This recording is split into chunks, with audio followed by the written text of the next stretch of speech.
साक्षात् परं ब्रह्म तस्मै श्री गुरवे नमः। तस्मै श्री गुरवे नमः। तस्मै श्री गुरवे नमः।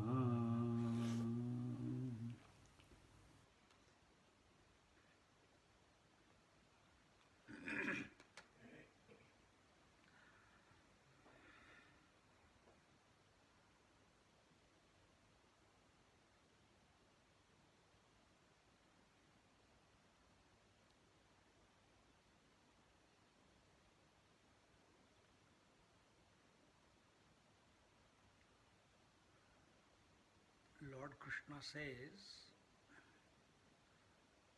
that both the devotees are dear to me. Those who meditate on the unmanifest,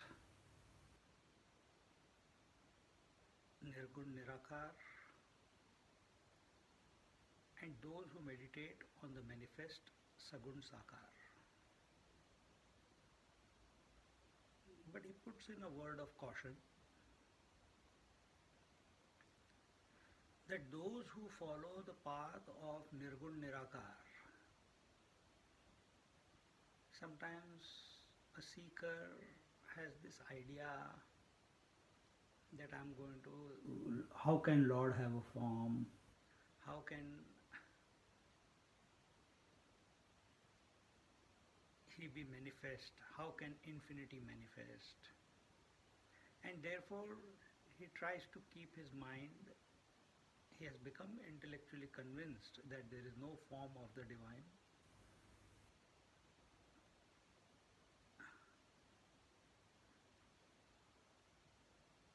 That the divine is infinite.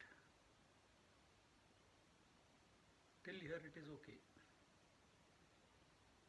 But the issue comes because he considers himself to be finite.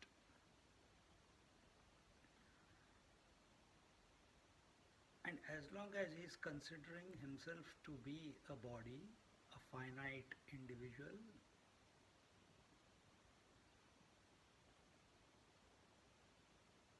he will, with great difficulty, be able to come to know the unmanifest reality.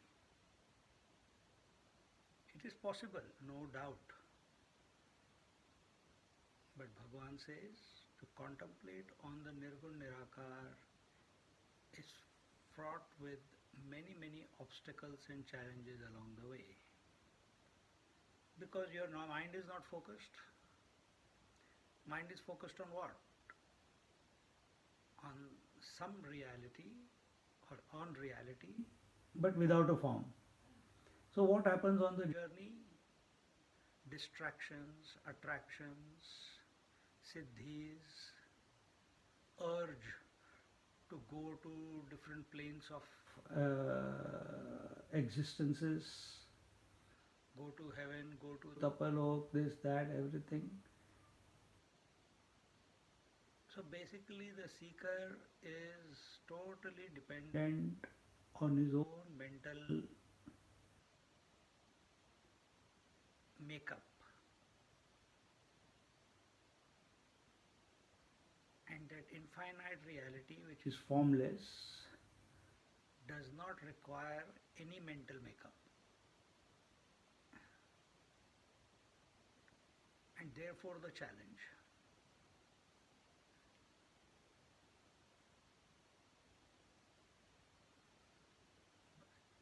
And any seeker who reaches the unmanifest, the Lord says, he comes to me alone.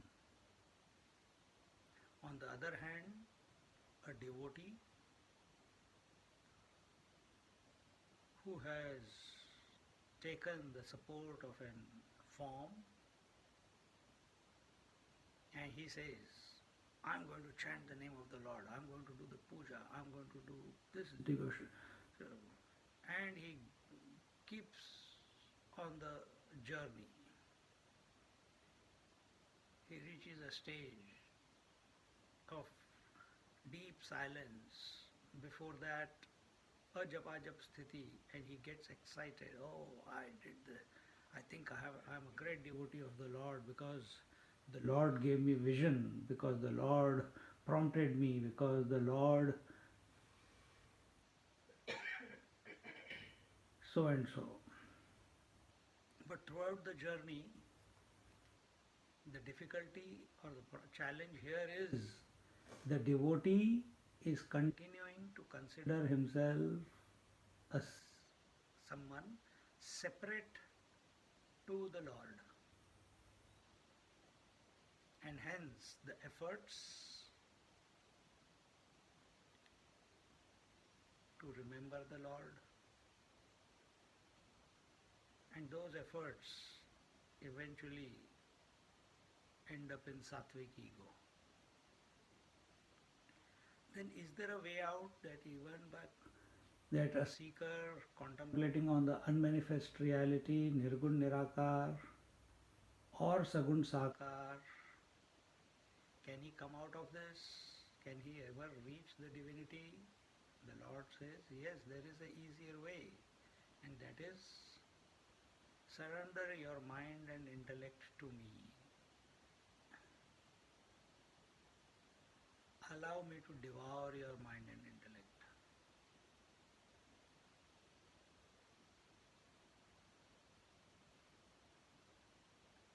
In the Nirgun Nirakar Upasana, the seeker is totally dependent on his convictions, intellect.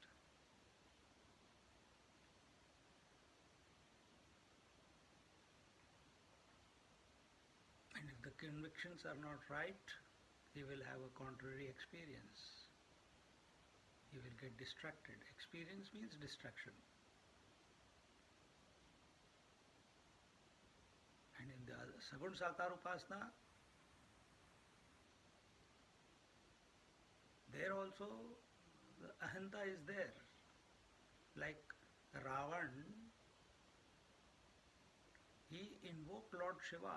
He lifted Mount Kailash. He invoked the goddesses. And that is due to Bhavna Pradhan.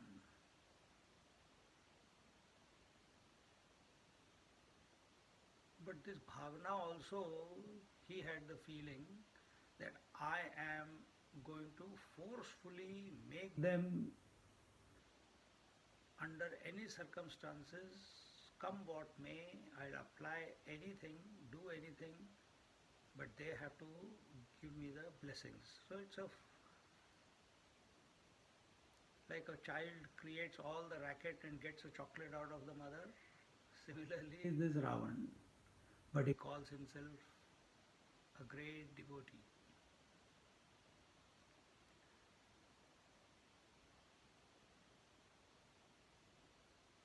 So we don't want to become a Ravana. We don't want to become lost on the way because of our wrong convictions.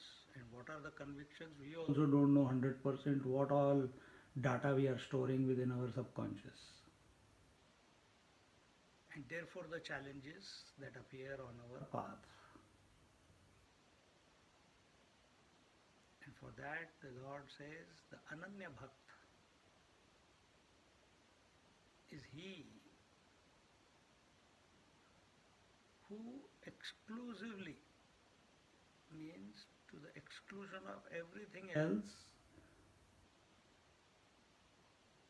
in and through all activity,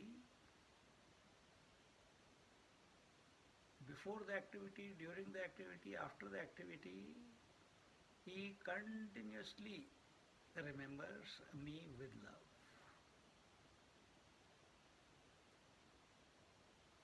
He has got no astitva, he has got no existence of his own apart from the Lord. He feels in this manner. Even the thought of the Lord that is coming in his mind, any sadhana that is doing, manasa, vacha, kaya,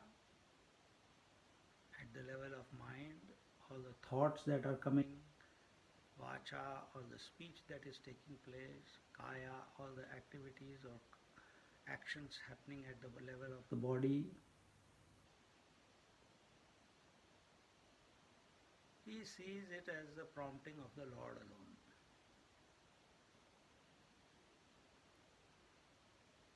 And in that, the I is not allowed to sprout. He is not thinking that the I is not, I'm not going to allow the I to sprout, I'm going to think that Lord is. No. He is so engrossed, his disposition is such that he is absolutely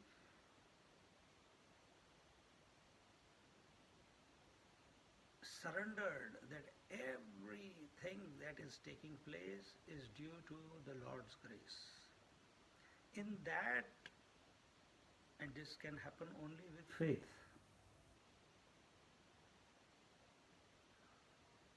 Faith is the ability to hold on to something which you do not know, which you have not experienced, which is beyond the scope of the mind. And this holdingness capacity is what faith is.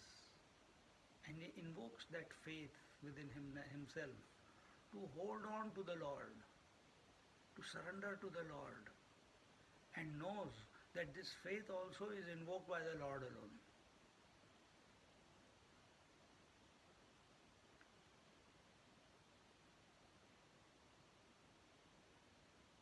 In such a manner, in such an attitude, the seeker whose attention is continuously on the Lord, his attention is not on the actions, it is on the Lord. Actions are happening of their own accord.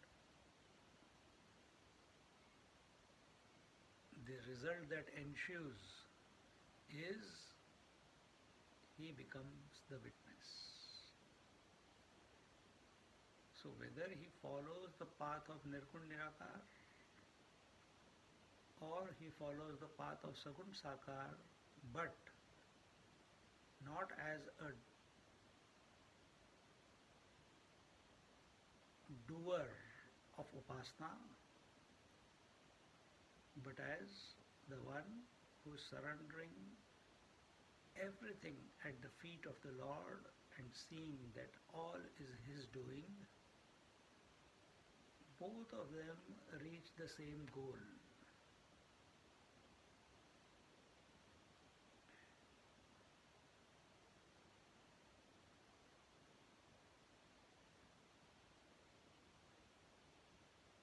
So, in this manner, whenever, I shouldn't say whenever, as long as we are considering ourselves to be the body, to contemplate on the bodiless reality, formless reality, is a very, very, very difficult proposition.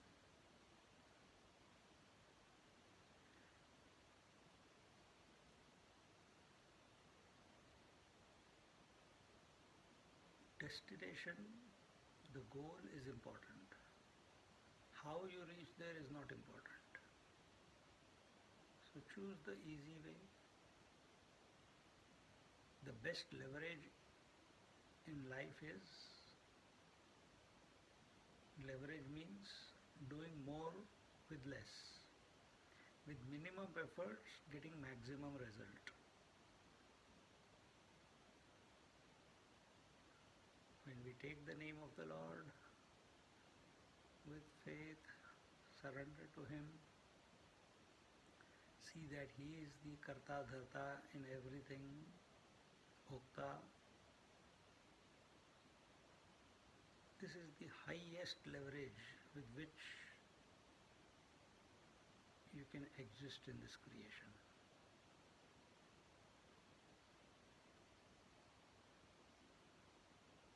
Merely by thinking about one, your entire life is taken care of. Maximum leverage.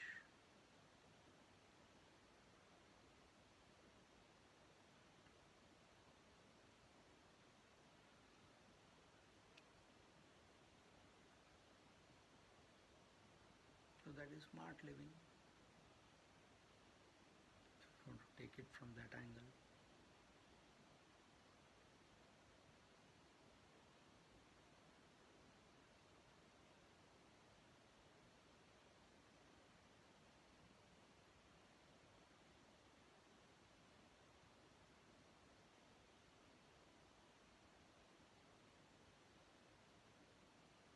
See, all thinking, all sadhana, all doing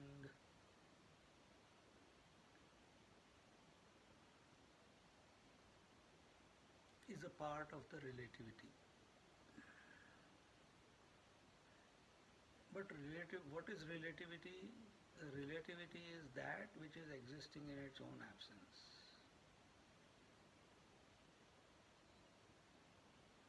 So how can any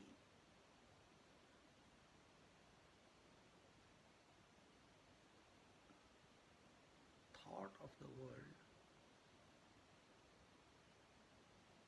be able to take us beyond the world? But only a thought can cancel a thought. Only a thorn can take out another thorn. Only a thought can take out another thought. Only a conviction can change another older conviction. If this is the case, Lord is that thought,